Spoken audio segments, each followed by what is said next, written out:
चलिए हम लोगों ने थ्योरम नंबर 2 देखा था। थ्योरम नंबर 2 क्या कहता है सर कि sir if the angle subtended by the chords, मैंने आपको बहुत प्यार से समझाया था सर कि sir if the angle subtended by the chord, मतलब सर ये अगर मेरा कॉर्ड है और मान लो कि सर मेरा दूसरा कॉर्ड ये है, सटा हुआ भी हो सकता है। अब इससे सेंटर पे एंगल सबटेंड करना है तो बस दोनों इनको पकड़ करके एंगल सबटेंड कर दिया। अब इधर से भी सबटेंड कर दिया, आया ना, है ना। तो इधर से कौन सा एंगल सबटेंड होगा, ये। अगर ये दोनों एंगल इक्वल है तो कॉर्ड भी इक्वल होगा। तो what you need to prove that AB is equals to AC when it is given that AOC and AOB are equal। तो आप गिवन में क्या लिखोगे, AOB is equals to AOC, it is given। दूसरा given आप क्या लिखोगे, दूसरा गिवन आप क्या लिखोगे sir, O is the center, mid point नहीं, O is the center of the circle, right. अब कंस्ट्रक्शन क्या बोलोगे, join OA and OB and OC, है ना। OC को आप ज्वाइन किए in triangle AOC in triangle AOB। AO is common, दोनों ट्रायंगल में common, and OB is equal to OC, OC के बराबर, क्यों, रेडियस ऑफ अ सर्कल। और AOB AOC के बराबर है, क्यों, क्योंकि ये गिवन है।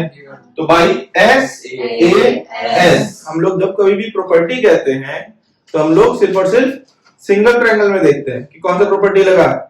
तो भैया S से ट्रायंगल कॉन्ग्रुएंट हो जाता है, आया ना। अगर कॉन्ग्रुएंट हो जाता है तो AB और AC बराबर हो जाता है। क्या होता है सर, किससे, सिंप्लिसिटी का मतलब सर क्या है, corresponding parts of congruent triangles. Is it clear or not? This is the theorem number 2। अच्छा, ये मैं बार बार लाइन ऐसे क्यों ले रहा हूँ, इस बात को बताने के लिए कि मान लीजिए कि अगर आपका जो पहला थ्योरम था उसमें ये था, है ना, when the chords are equal then the angles subtended by the chords are also equal। यहाँ पर आपको बताया गया था कि सर ये chord क्या है, बराबर, और ये दोनों तो सर क्यों होगा बराबर, ये दोनों सर बराबर क्यों होगा। कभी भी यहाँ पर ये दोनों को सर वर्टिकली अपोजिट एंगल गलती से भी नहीं कहना था। क्यों नहीं कहना था सर, क्योंकि वो प्रूफ करना नहीं, वर्टिकली अपोजिट एंगल तो कह ही सकते थे ना, लेकिन क्यों नहीं कहे वर्टिकली अपोजिट एंगल, ना ना ना ना ना ना, vertically opposite angles are always equal, है ना। तो अगर वर्टिकली अपोजिट एंगल्स इसको हम लोग कह पाते तब तो आपको कुछ भी साबित करने की जरूरत नहीं पड़ती, लेकिन हम वर्टिकली अपोजिट एंगल्स कह ही नहीं सकते क्योंकि स्ट्रेट लाइन नहीं है वो। द पॉइंट इज कि वर्टिकली अपोजिट एंगल तब होता है जब कोई दो स्ट्रेट लाइन आपस में इंटरसेक्ट करता है। ये आपसे कहां फिगर में कि sir AOC is a straight line, कहा नहीं भैया, ये एक सेंटर है, इसे लाइन ऐसे जोड़े, इसे लाइन ऐसे भी तो आ सकता है। ये लाइन सीधा जा रहा है, यही लाइन कंटिन्यू हुआ है, ऐसा तो क्वेश्चन कहा, ऐसा आपको देखने में लग रहा है। इसीलिए मेरा जितना भी फिगर बन रहा है आप नोटिस करें, हमने ऐसा फिगर नहीं बनाया था। हम लोगों ने इसको प्रूफ करने के लिए फिगर कैसा बना दिया था, इधर बना दिया था और इधर बना दिया था, याद है ना। ऐसा क्यों बनाया था, ताकि आप वर्टिकली अपोजिट एंगल ना कहो। लेकिन आपको मैं वापस इस चीज को क्यों लेकर के आया, ताकि आपको ये समझा पाऊं कि वर्टिकली अपोजिट एंगल क्यों नहीं होगा। समझ में आया कि नहीं आया, पॉइंट समझ में आया, किसी को दिक्कत है, पक्का ना, आगे बढ़े, अब बोलिए, क्लियर है। चलिए थ्योरम नंबर 3 लिखेंगे। The perpendicular from the center of a chord, the perpendicular from the center of a chord bisects the chord. The perpendicular from the center of a chord bisects the chord. क्या बोला sir, कौन सी line से chord को bisect करेगा। Sir there are so many lines but there will be only one line which is going to bisect that chord। कहां से, वो कौन सा लाइन है सर, परपेंडिकुलर। अच्छा, वो परपेंडिकुलर कहां से आना चाहिए था, कहीं से ही परपेंडिकुलर गिरा देंगे तो सर बाइसेक्ट कर देगा क्या, नहीं। सर दो कंडीशन है, condition number 1, line drawn from the centre. Condition number 2, and that line must be perpendicular to the chord. कोई भी लाइन नहीं सर, परपेंडिकुलर में भी कहीं से भी नहीं. परपेंडिकुलर पहले तो सर कोई भी लाइन नहीं चलेगा. लाइन क्या होना चाहिए? परपेंडिकुलर. और कहीं से भी नहीं चलेगा. कहां से होना चाहिए? सेंटर से. तो मतलब एक कॉर्ड है, ये सेंटर है. अगर मैं कह दूं सर ये परपेंडिकुलर, तो then it is going to bisect the chord. अगर मैं ये ज्वाइन कर दूं एंड बोलूं this line is perpendicular to it, then it is going to bisect the chord. No, ये लाइन सर बाइसेक्ट नहीं करेगा. तो सर बाइसेक्ट कौन करेगा? सर ये लाइन अगर हम ऐसे ज्वाइन कर दें तो बाइसेक्ट कर देगा ना? हम चलो ठीक है सीधा बना दिए, ये तो सीधा बना दिए. अब हम अभी भी नहीं बोल सकते कि ये बाइसेक्ट कर रहा है until and unless हमने ये ना कहें कि sir OD is perpendicular to AB. जब तक लाइन सेंटर से परपेंडिकुलर ना गिरे कॉर्ड पे तब तक कॉर्ड बाइसेक्ट नहीं होगा. तो दो कंडीशन है सर. पहला कंडीशन, कौन सा लाइन बाइसेक्ट करेगा? Perpendicular line. परपेंडिकुलर लाइन कहां से आना चाहिए? सेंटर से आना चाहिए, तभी जाकर के वो कॉर्ड को बाइसेक्ट करेगा. क्लियर है कि नहीं है? अगर ये OD परपेंडिकुलर है तो ये दोनों बाइसेक्ट होगा. मतलब what is given in this question कि OD is perpendicular to AB, then what you need to prove? AD is equals to DB. अगर परपेंडिकुलर है और वो लाइन सेंटर से आया है तो वो बाइसेक्ट करेगा. अब करेगा तो ये आपको साबित करना है. मतलब सर AD और DB को बराबर आपको, बट आपको गिवन क्या है? OD is perpendicular to AB. Then what you are going to do? Join OA and OB. OA और OB को ज्वाइन कीजिए. OA is equal to reason radius of a circle. OD दोनों triangle में common है 90 degree. हम लोगों को क्या क्या मिला सर? एक साइड, एक 90, बट एक और साइड मिला है. जब कभी भी सर कोई दो साइड मिल जाए और एक एंगल मिल जाए तो सर ये तो SAS होगा, बट ये SAS तो नहीं, ये नहीं. अगर SAS नहीं है और दो साइड ही मिला हुआ है और एक एंगल अगर 90 डिग्री का है तो एक बार के लिए इस पे सर सोचने की जरूरत है. दो साइड और एक एंगल से सिर्फ दो ही केस हो सकता है, साइड एंगल साइड और RHS. दूसरा कुछ भी नहीं होगा. अब सर साइड एंगल साइड अगर 90 डिग्री है तब एक बार के लिए RHS सोच लो. राइट एंगल आपको मिल गया, 90 के सामने वाला हाइपोटेन्यूज मिल गया और साइड भी मिल गया. RHS से by CPCT AD is equals to DB. Hence the theorem is true. समझ में आया नहीं आया? तो दिक्कत? चलिए इसको नोट कर लीजिए.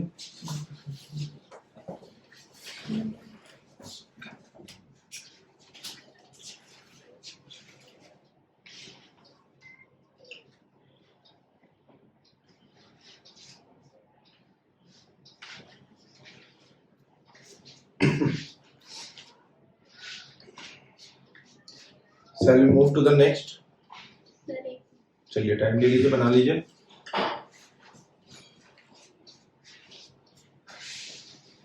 चलिए अगला थ्योरम हम लोग लिखेंगे the line drawn from the line. अब इसी का जस्ट रिवर्स हम लोगों को लिखना है. रिवर्स क्या है? The line drawn through the set, the line drawn through the centre of a circle, the line drawn through the centre of a circle. मतलब सर एक सेंटर से एक लाइन गिराएंगे है ना कॉर्ड के ऊपर टू बाइसेक्ट द कॉर्ड.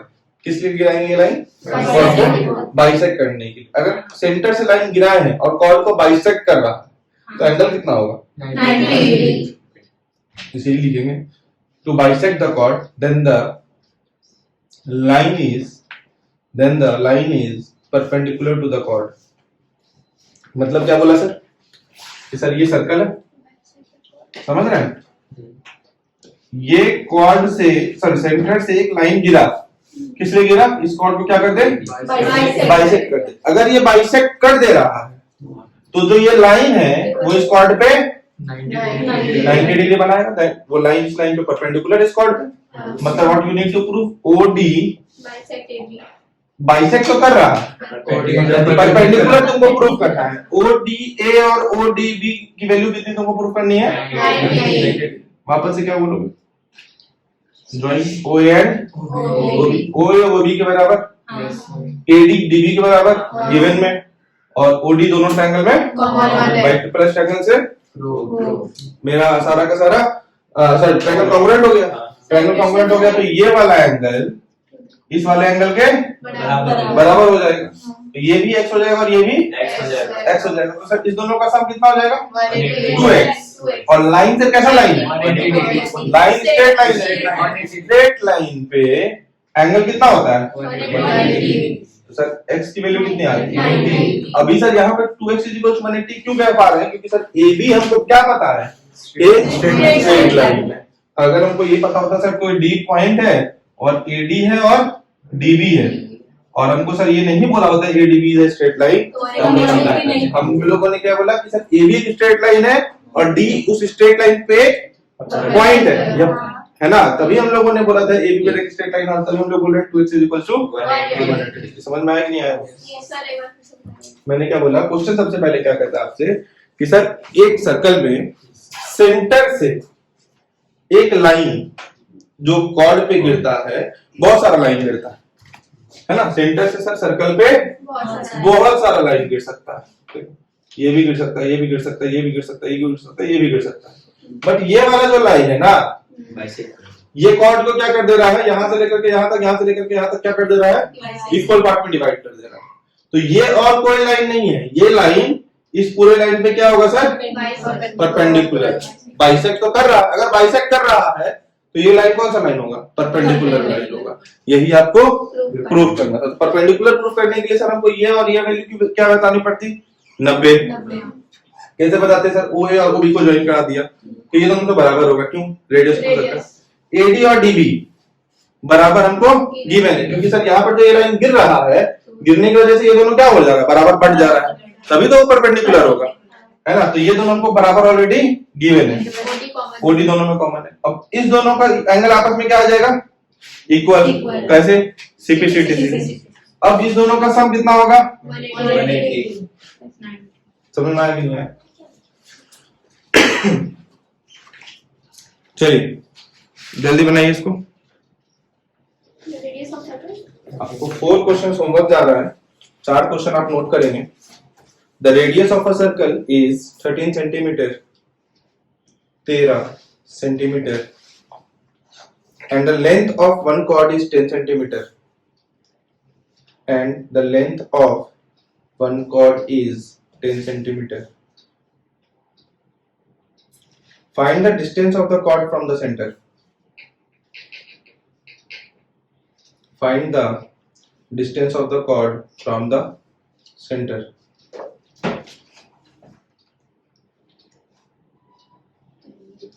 हो गया?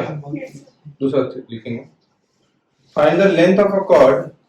दूसरा क्वेश्चन है Find the length of a chord which is at a distance of 5 centimeter, which is at a distance of 5 centimeter from the center of a circle, from the center of a circle of radius 13 centimeter, of radius 13 centimeter. Okay. Find the length of a chord which is at a distance of 5 centimeter from the center of a circle of radius 13 centimeter. देख लिया? Question number 3 लिखेंगे। AB and CD are two chords of length 8 centimeter and 6 centimeter respectively. AB and CD are two chords of length, पहले 6 लिखिएगा फिर 8 लिखिएगा, of length 6 centimeter and 8 centimeter respectively. AB मतलब समझ गए ना, मतलब AB का लेंथ 6 है और CD का लेंथ 8 है ना। and both the chords are on the same side of a circle, are on the same side of a circle. Both the chords are on the same side of a circle. AB parallel to CD, AB parallel to CD. उसी question में हाँ उसी question हाँ AB parallel to CD and OQP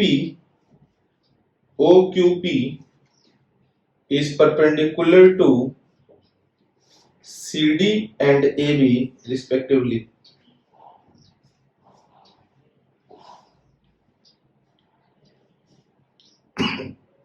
ठीक है, कोई दिक्कत? एक आखिरी क्वेश्चन लिखेंगे. AB and CD are two parallel chords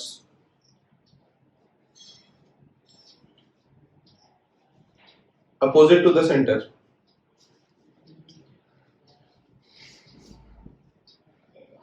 Of radius 5 centimeter. 5 centimeter. OP is perpendicular to AB and OQ is perpendicular to CD. AB and OQ is perpendicular to CD. AB is equal to 6 centimeter. CD is equal to 8 centimeter. Find PQ. अच्छा, पिछले वाले question में भी लिख लीजिएगा find PQ अगर नहीं लिखा है होगा तो. पिछले वाले क्वेश्चन में भी लिख लीजिएगा फाइंड PQ, इस क्वेश्चन में भी लिख लीजिएगा find PQ. Sir parallel to CD के बाद क्या होगा? पैरेलल टू CD और AB 6 सेंटीमीटर, CD 8 सेंटीमीटर. नहीं सही पहले वाले का पूछ रहा है कौन सा इसके वाले का ठीक है, एंड PQ आपको फाइंड करना है. यही दो क्वेश्चन है, ये सॉरी यही चार क्वेश्चन है ना, यही हाँ यही चार क्वेश्चन है. और आपके पास जो थ्योरम है ये दोनों आपको री प्रैक्टिस करके आना है अपने नेक्स्ट क्लास में. Thank you.